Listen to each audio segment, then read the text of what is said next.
Aries, hello there, my beautiful friends. We're going to do your general tarot reading for mid-June 2024. Thank you so much for joining me today. You know, I appreciate each and every single one of you. So let's get right down to business as always and start you off with an oracle card here, just so we could dip our toes into energy and see what's happening for the lovely Aries collective. Hope you're all doing fabulous and fantastic. Let's see what's going on, my guides. Talk to me about the Rams. What do we have here in mid-June? It is Gemini season, full steam. What's going on? What messages, energies, insights do we have? And yeah, we're just going to take a real quick look at this first card. Then we'll get into the full reading itself. At the very end, I'll pull you a bonus card from the Shadowland Tarot, just to see what might be in the shadows or what shadow work you can lean in on, which is always interesting. But let's get it going here. Let's rock and see what we got for Aries in mid-June, please. Let's get this first card out here for my good friends. Okay. The card did a little stutter step. And for anyone new here, I only read jumpers, and as I speak it, it comes out. Now, I know this similar energy did show up, I believe it was a couple of weeks ago, and it's showing up once again. And there could be a very big focus on who and what you spend your energy on when this card is here. Now, there's an interesting bit of imagery and there's a lot of depth with this card as well. So it's not just surface level like that. But before we fully dive into it, if you're new here, I'll be speaking about the June subscriber surprise towards the end, so you might want to check that out. Also, if you could kindly illuminate that like button by tapping it right on its third eye, you know, I'd greatly appreciate it. But enough of the promo, into the reading. Let's talk a little bit about this card. So I think it's beautiful. It's a really nice piece of imagery. And we see this man, we see this woman. It kind of looks like she's coming out of the mirror. But this image does imply some sort of distance. So for some Aries out there, this could be somebody that's separated by distance that you're connected to. I mean, even whenever we see distance, it can represent vacations, travels, trips. 'Tis the season for that type of thing, right? But to me, this is all about energetic and emotional connection. When we form bonds with people, it's my personal opinion, whether it's friends, family, lovers, you name it, we form these bonds and there's an energetic exchange similar to a cord, and that's what this card represents. So for some of you, yeah, maybe Spirit's trying to bring a very particular situation to your view. Maybe we'll see a big thing about it here within the reading itself. But I also say Spirit really wants you to pay attention to who and what you're spending your energy on. As an Aries myself, I know we could, I don't want to say get scattered, but we want to make progress. We want action. So we want to do this, that. Like, we're prone to put our energy in a lot of different places. So Spirit might want you to focus it into something so you could go full steam ahead. But we're just going to put that down right there for now. As I always say, it doesn't make or break the reading. It's just a little footnote. Let's get into tarot now. I'm going to get you 3 cards in the upright. Then we'll get into that intuitive juiciness. Let's shuffle it up one time here for my Aries people. See what's happening. And yeah, while we shuffle up and get it ready to go, let's talk about last week's reading. Okay. It wasn't a terrible reading, that's for sure, but I was seeing the vibe of somebody that was in their feelers a little bit. So I did say, I mean, the reading was titled They Are Mad for a lot of Aries. Maybe your temper really got brought to that level, or maybe someone around you was feeling some type of way. We're going to see what shows up this week, though. As you know, energy is very fluid, never set in stone, so only take this how it hits for you, because we could be seeing your vibe or someone else. That's how it always goes. Let's get it going here. 3 cards for Aries, please, so we could get this going. What do we got in mid-June? Oh, quick. Okay, so there is a lot of mental action here. Get a couple more going after we place it down. All right, now I generally like, since once again I'm an Aries, I like when I start with an action card. So that's not really it. Let's get a couple more. Let's see what we got going on here. What do we have for Aries? Thank you. All right, yeah, there's the action. There's something that really kicks off suddenly, and I'm going to hope it's a good thing. We have the Wheel of Fortune here in position number 2. Something could pick up a lot of steam very rapidly. I'm already picking that up here. Let's get one more.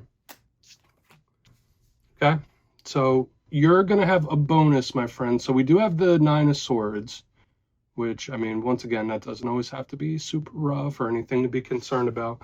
And the Strength card here on the back end, which kind of is a silver lining, me telling me everything's going to be okay and it's going to work out. But let's go through. I'll give you some of the classical meanings and archetypes, then we'll get into that juicy intuitive stuff.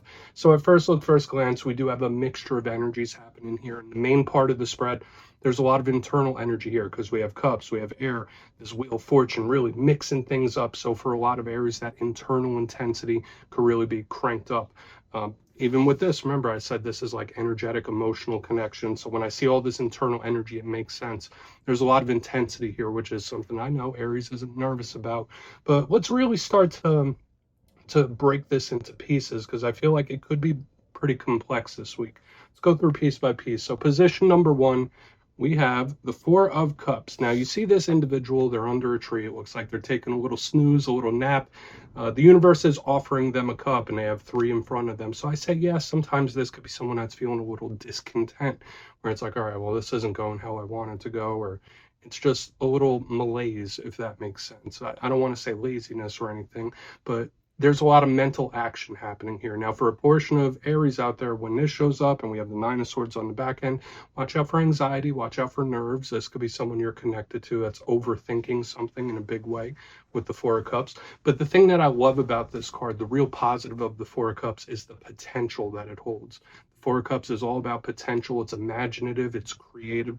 So we're going to see how this shows. Now, again, this could be someone or something that's taken up a lot of your thoughts right now. This could be someone thinking about you as well. So we're just going to have to see. Moving to position number two, we have the Wheel of Fortune. So with this in action in the beginning, it's like very firm in the front. This wheel kind of mixes things up real quick. So just know there could be a lot of situations that either change rapidly or just really snowball in one way or another. But yeah, the Wheel of Fortune is always a good thing. One of my favorite cards, I always say it. And to me, it's the four-leaf clover of the tarot deck. It's Jupiter energy, so it's expansive. It's very lucky. So for a lot of Aries, there could be a lucky break, or luck is on your side. Something really goes well for you.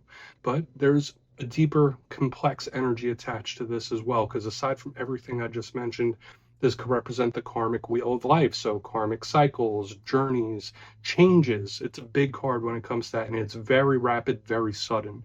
So what I'm picking up here so far energetically is like we have this slow energy, then boom, something happens really quick. And on the back end, we have this, which is a little wound tight. And we're going to have to really piece this together. Now, I think we're going to have a positive result from what I'm seeing so far. I don't want to speak on it too much, but on the back end, we do have the Nine of Swords. Now, you see that person, I always say you don't really need to be an expert in tarot to understand what this card means. This person, they're in bed. It looks like they're stressing about something. So watch for the anxiety, the heightened nerves. Remember, there's a lot of thinking, lots and lots and lots of thinking. So I would say you might want to get your energy out in one form or another. You might need a release of energy. So whether it's exercise, whether it's creativity, like releasing this energy could be very positive for a lot of you. For some Aries, you might be having trouble sleeping, right? Because this card could represent insomnia, or someone that's having a really difficult time laying down and resting, which, I mean, that's another possible Aries trait, right? We're always go. This card, it could be a byproduct of that. I also say the Nine of Swords could be paranormal in a sense, because it is at nighttime. So for a lot of Aries, you could be extra sensitive to energy. So we're kind of going back to the vibe we were picking up in the beginning about like your energetic connections, what you're putting your energy into. There's a lot of unseen energy here that I want to take a further look at. Now, as your bonus, we do have a very positive card. We have the Strength card. Love it. Now, for a portion of you, you might just be connected to Leo when this is here. Very simple. But if that is not the case, strength is more about your internal strength. So you see what I mean? There's a theme. There's a big theme here about the internals of a person. Strength, yes, once again, not physical brawn or physicality. It's strength of character. It's resistance. For some Aries, there could be something you're trying to give up. There could be something you're trying to keep in check. And it could be tempting, right? There could be a lot of temptation when strength shows up, because you might be tempted to do something or say something. So I'm really intrigued to see what shows up within the reading itself. Now, I do say this card is very angelic. So it does tell me, like, yeah, even though we have this Wheel of Fortune mixing things up and this karmic energy, the Strength card's pretty much saying, like, all right, you're good. Don't worry about it. But I want to dive deeper on all of it. Let's jump in and clarify. And remember, this doesn't have to be all your energy. It could be somebody else around you that's pretty high strung. Let's shuffle it up here. What do we got for Aries? And yes, this is where I go intuitive with the message, which means I just tell you how it feels to me. So feel free to do further research or rely on your base knowledge of tarot, because as you know, every single reading is about the reader's interpretation, and I'm just giving you mine. Let's go in on that Four of Cups. Oh, and yes, if you're a reader yourself, please feel free to play along. That's why the box is here. If you're feeling any messages you want to give to Aries, you could drop it right in the comments. I don't mind at all. Okay, Four of Cups time. What's on this person's mind? What's being thought about here with this Four of Cups? Okay. Yeah. Really, really, really strong energy of the mind. Okay, so we have the King of Swords, very stern, very serious. This could absolutely be someone like in the planning phases of something. So keep this in mind, especially with what we have here in the front end. Now, when we get into the action, that's really going to tell us the tale of what's really happening here. But the King of Swords, this could represent an air sign that you're connected to. Doesn't have to be gender specific. So we think Gemini, Libra, Aquarius. We are in Gemini season. So just know for some Aries, it could just be pointing at the season we're in, saying like, listen, your mind is going to be going a lot. So once again, the outlet could be very important for a lot of Aries. But the King of Swords is very stern, very serious, analytical, determined type of energy.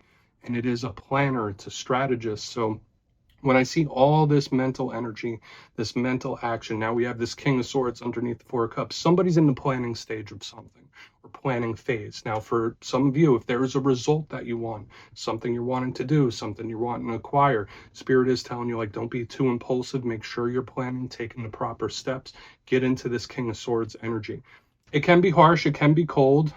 For some Aries out there, maybe your mindset is, I don't want to say feeling nihilistic or pessimistic, but this is someone that's not really feeling too warm and fuzzy, if that makes sense. But let's keep moving over to that wheel. Once again, the biggest thing I'm feeling, I know I said a lot of things at planning phases, or it needs to be. Let's go into the wheel and see what the action could be. So why is the Wheel of Fortune here? Why is that wheel here for my friends? Thank you. Quick. All right, so this is someone's plans not quite going how they expected it to. All right, I mean, you know when the universe throws you a curveball, there's like a result you want or something you've been wanting to do, and it's like something just goes off the rails, and it's like, okay, well, I got it done, but I had to jump through hoops to get it going. It's like one of those vibes where it's like, okay, you're going to reach the end mark, you're going to reach your goal, but it's going to come in a different way than you expected it. So I feel for a lot of Aries, there could be like a twist in a situation or a twist of fate, if that makes sense. I was seeing this for Virgo last week. Now I'm picking it up for you. Now we do have the Ace of Pentacles in reverse. So for some of you, yeah, there could be a big focus on the business and monetary here. And I always say these represent opportunities and offers. So if we are talking about someone in the planning phase of something, I feel like it's one of two things. First, I already gave you the message where it's like, okay, I'm going to reach what I want to do, but it's going to come in an alternate route, like a twist of fate or a twist in the plan. But another vibe I'm picking up here with this Ace of Pentacles, just it's someone in the mindset like, all right, nobody's going to give this to me, or nobody's going to hand it to me on a silver platter. I'm going to make my own luck. It's like giving me one of those vibes, like fiercely independent too. So I feel for a lot of Aries, I mean, I don't want to say you're going to be a little more impatient than you normally are, because I think that's not always accurate for Aries, but I think this is someone who's like, all right, well, I'm not going to be a victim of fate. I'm not just going to keep sitting and waiting. I'm going to make something happen. I'm not going to wait for someone to give it to me. I'm going to take it. Let's keep moving. Okay. It kind of feels aggressive, to be honest with you, but it's like, yeah, I'm going to make my own luck. Let's see what the Nine of Swords has to say. Yeah, this reading has a lot of layers, my friends. It has a lot of layers here. So why is the Nine of Swords in the mix? Why is that Nine of Swords here? Thank you. Okay. Yeah, so we do have the Two of Swords in reverse. All right. So when I see the Two of Swords, what can it represent? It could represent confusion and indecision. And I'm not picking that up. I feel someone like deciding or planning on something, and they're going to do what they say and say what they do. That's for sure. Like, even if it's something they really don't want to do, it's like, all right, well, I know what I have to do. I really don't want it, but I'm going to do it because I have to. Another vibe I think of with the Two of Swords showing up in reverse is the unexpected or something coming to light. So I do feel for a lot of Aries, once again, with this twist that I have in the middle, it doesn't feel like this is going to be super simple, super easy. Once again, I do feel you attaining a positive result here, like luck is on your side, but that doesn't mean it's going to be easy. So I could possibly see I don't want to say a multitude of problems or issues, but like it's a very tense type of energy here on the back end where it's like, okay, well, I see it for what it is. It's not easy though. It's like just giving me that energy. There is somebody that's going to be stressing out big time over that. Okay, so let's go through and do a quick recap. Remember, this could be all one situation. It could be various things. It could be a little bit of yours, a little bit of someone else's. So just take it how it hits for you. But if you kindly look in the box before the shadow card, position number 1, we have the Four of Cups with the King of Swords. So there was a lot of depth in this reading this week. A big thing I was thinking here, yes, that mental action, a lot of internal energy is here. And we even see it here on the back end, like stressed and high strung. But here in the beginning, I do feel this could be someone in the planning phase of something.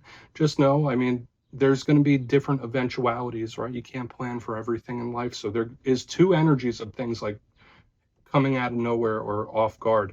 But I do feel like if there is something you want to attain, you should try your best to plan for it. And like if the universe throws you a curveball, whatever. But yeah, there could be somebody else doing that as well. Moving to the center, we have the Wheel of Fortune with the Ace of Pentacles in reverse. I said this was two main things to me. I still feel you attaining a positive result. It might come in a different way. Okay, or like it doesn't quite go as planned. You still get what you want to get, but it's like, all right.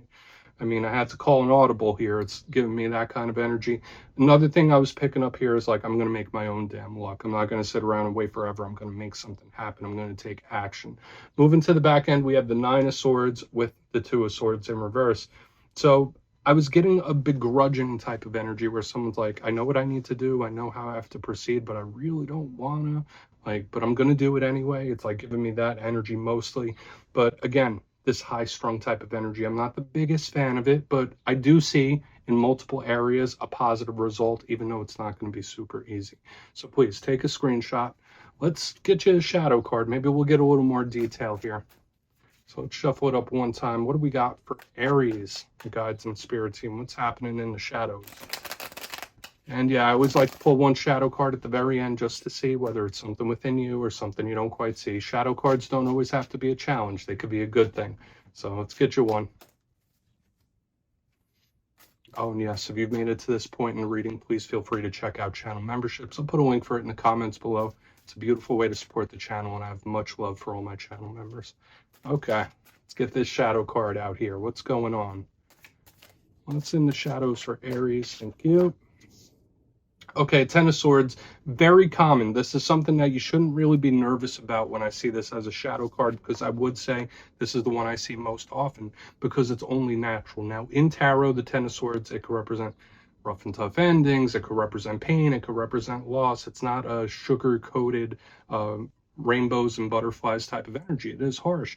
And remember, we're looking at the shadow side of it. So I do feel for some Aries out there, this could be a pattern that you're still reliving, or a pain, an ending that's still affecting you when it shows up here. There could be something that still needs processing when this card is in the mix. Now, I don't feel like this is Spirit saying like, oh, watch out, Aries, you got a Ten of Swords coming in. That's not how this feels to me. It's not like, oh, get ready and be prepared for this. To me, I feel like it's already happened and it still needs processing. Okay, so there could be some sort of pain that needs processing. And once again, that's a very human thing, right?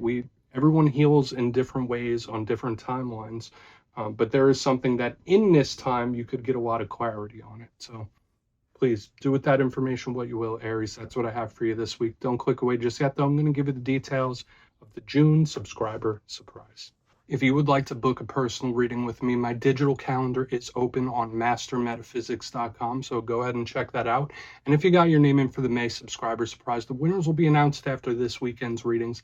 But for the June subscriber surprise, I'm giving away 2 copies of one of my favorite decks, the Gilded Tarot Royale. So if you'd like to get your name in for that, it's 2 simple things, as always, my friends. First, you must be subscribed. And second, let me know down in the comments if you could snap your fingers and visit anywhere in the world right now. Where would it be? You'll be entered to win, and at the end of the month, the winners will be announced in my community tab. As always, my friends, much love, and I'll see you soon.